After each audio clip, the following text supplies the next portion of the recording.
Can you feel that your vibration is more about it not coming than it is about it coming? Because when we say to you, so you're in a place of receiving, you say, no, I am not in a place of receiving because it has not yet come. And so how can you get into the place of letting it come from your place of being so aware that it has not come? How can I be aware that something that I want isn't, and let something that I want be? That's the hurdle. That's the only hurdle. And so if you are really wanting something and therefore every day really checking to see the evidence and coming up with evidence that says it is not coming, then you're keeping that vibration activated. The vibration that is activated is, it is not coming, it has not come, it might come, but I haven't seen it yet. And you know, even though that's a hopeful vibration, it might come. In fact, I think it will come, but it hasn't come yet. Still, that's a vibration that could hold you in the place of not allowing something to manifest forever. Because the vibration is, the active vibration is, it has not come. So, how do I get from a place of being without something that I want into a place of allowing it to come before it comes? And we say, you have to either not think about it, in other words, you've asked, now just let it be, focus on other things. But on a subject such as your body, or in a subject such as dollars, where there's so much pressing evidence all the time, it is more difficult for you to hold yourself in vibrational harmony with what you want, and yet that is what is required.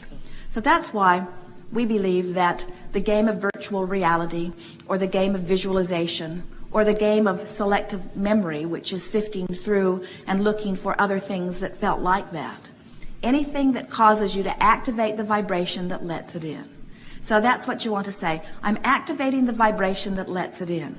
So then you move through your day-to-day experience and you watch for how you're doing relative to vibration. In other words, as subjects of money come up, how do you respond to them? How do you feel? What does the life experience that's happening to you activate within you? And you have to practice activating things that maybe aren't being activated on a day-to-day basis.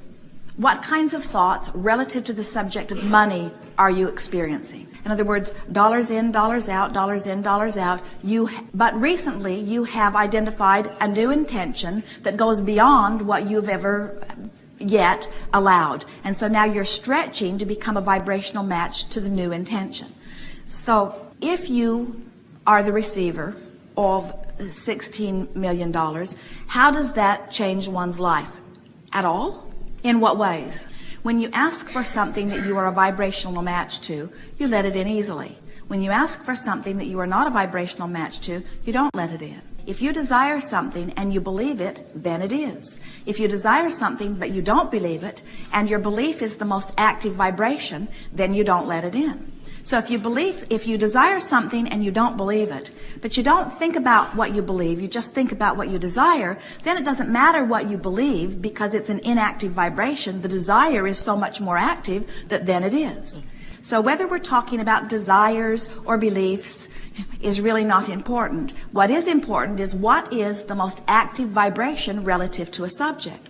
So you say, well, I have desired dollars, but I have, for the most part, desired only those things that I believed I could do. I kept holding myself in vibrational balance because I didn't let myself desire beyond what I believed I could pull off. And then there was that time of ripple where you taught yourself that you could pull off more than you'd pulled off before, but it required a lot more effort than you were really willing to apply. And so then you sort of backed off and got that into alignment. And how far can I go with it? Now, ordinarily, we do not encourage tests, although the universe is very compliant because the universe will always show you results. And that's what tests are. Tests are applying some sort of activity and then watching for the results. And so it really is not so different from what life experience is about. What I think and how I feel and what manifests is always a vibrational match. So you always have those test results readily available, don't you? So now you're saying, but I want to reach far beyond what I have allowed before. When you want something, and it is not inappropriate to say, I want this to show myself that I am a deliberate creator. Unless what you're saying is, I'm not sure I'm a deliberate creator, And if I could really pull this off, then I would be sure that I am really a deliberate creator. So then the basis of your thought is, the dominant basis from which you are offering your vibration is, I am not sure that I am a deliberate creator, but if this would happen, then I would know it. But from that place of not being sure, you're not a vibrational match to it. It's like you can't get there from there. So then you say, well, I am a deliberate creator. I'm a deliberate creator. I created this, and I created this, and I created this. Now you're a vibrational match to being a deliberate creator. And how much you create, how big it is irrelevant. In other words, once you know you're a deliberate creator. And then you say, yeah, but I'm a deliberate creator because I've never asked for anything more than I knew that I could pull off through my belief system. And so now I want to be a deliberate creator that can go beyond what I believe. And we say, there you are, back in that place where you can't get there from there. So now you say, all right, why do I want $16 million?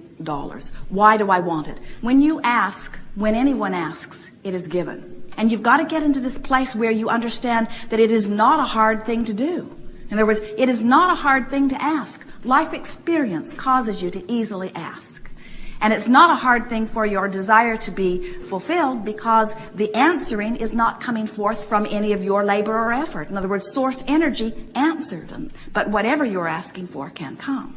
So now you're living there, and describe to us what it's like to live in such a place. Have you practiced it enough that it's starting to feel like that's where you live? But that is the thing that we're wanting to help you to realize, is that when you are at home, and it isn't the same place, but you are knowing that you're on your way to that place. It's like pretend that you have two places. Pretend that that is your place, and then you have this other place you go because it's closer to work. Or you have this place that is your place, and even though you're not there, it's still your place. And meanwhile, it's like having a lovely place at home and temporarily being in a motorhome, or having a lovely place at home and temporarily being in a hotel room that only has one bathroom. And you don't find yourself feeling like a one-bathroom person just because you're in a hotel room with only one bathroom. You accept that there's a much more expansiveness to your life experience. And that's the thing that you're wanting to do. You're wanting to accept that this is who you are, that this is how you live, that this is what the universe is yielding to you,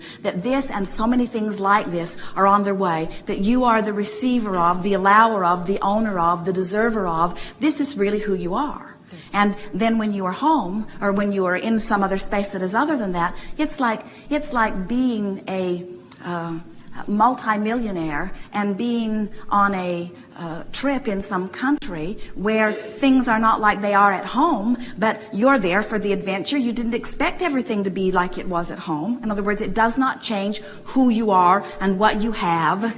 You don't take everything that you are and everything that you have everywhere you go, but still it is who you are. You get a sense of it. So who you are is who you are in this virtual reality that you are conjuring. This is who you are. And when you are in some different space, you don't push against it and say, oh, this is not my favorite space. You say, there are a lot of positive aspects in this space. Who I really am is this. Until before you know it, you see, the universe accepted at your first utterance of desire and continues to accept any amendments that you offer to it.